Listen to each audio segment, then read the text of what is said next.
ในวันที่ 5 พฤษภาคม 2026 ห้องการกระทรวงการเงินร่วมกับธนาคารโลกได้จัดกล่องประชุมเผยแพร่บทรายงานการประเมินกรอบเวียกรวมของรัฐวิสาหกิจในสปป.ลาวโดยให้เกียรติเป็นประธานของทานสมจิตคำมงคุณหัวหน้าห้องการกระทรวงการเงินและทานไพเลิศพ้นบุรมหัวหน้าห้องการคณะปฏิรูปรัฐวิสาหกิจพร้อมด้วยผู้ให้ทุนจากธนาคารโลกประจำสปป.ลาวองค์การ EU ประจำสปป.ลาวสถานทูตออสเตรเลียประจำสปป.ลาวและต่างหน้าจากบรรดากรมกองที่เกี่ยวข้องทั้งภาครัฐและรัฐวิสาหกิจเข้าร่วมในกองประชุมท่านสมจิตคำมงคุณให้ฮู้ว่า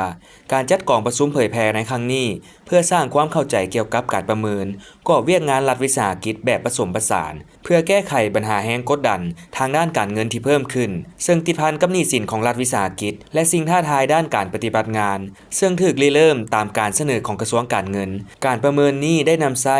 ISO-EF ของธนาคารโลกเพื่อวิเคราะห์คะแนนการรัฐวิสาหกิจของสปป.ลาวอย่างรอบด้านโดยสุ่มใส่ต้นทุนและความเสี่ยงทางด้านการเงินช่องทางด้านการคุ้มครองบริหารและบริมสิทธิ์ในการปฏิรูปพร้อมเดียวกันนี้ทานไพเลิศพ้นบุรมยังได้กล่าวเติมอีกว่าเวียกงานรัฐวิสาหกิจเป็นเวียกงานหนึ่งที่มีความสำคัญตลอดระยะผ่านมารัฐบาลได้ให้ความสำคัญและชี้นำอย่างใกล้ชิดได้เฮ็ดให้เวียกงานดังกล่าวได้รับการปรับปรุงเป็นแต่ละระยะเช่นระยะที่1ก่อนซุ้มปี 2000 การหันเปลี่ยนสู่กลไกตลาดและเริ่มหันเป็นเอกชนระยะที่2 2001หา2016การปรับโครงสร้างและการสร้างกรอบคุ้มครองและระยะที่3 2016หา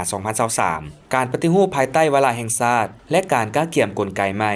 และระยะที่4 2023ฮอดปัจจุบันการปฏิรูปภายใต้การนำพาโดยกงของพรรคฉะนั้นเพื่อเป็นการพันขยายยุทธศาสตร์การพัฒนาแผนพัฒนาเศรษฐกิจสังคมแห่งชาติ5ปีระยะ2026หา2030คณะปฏิรูปรัฐวิสาหกิจความค้นคว้าสร้างยุทธศาสตร์ฮอดปี2035และแผนปฏิรูปและพัฒนารัฐวิสาหกิจระยะ2026หา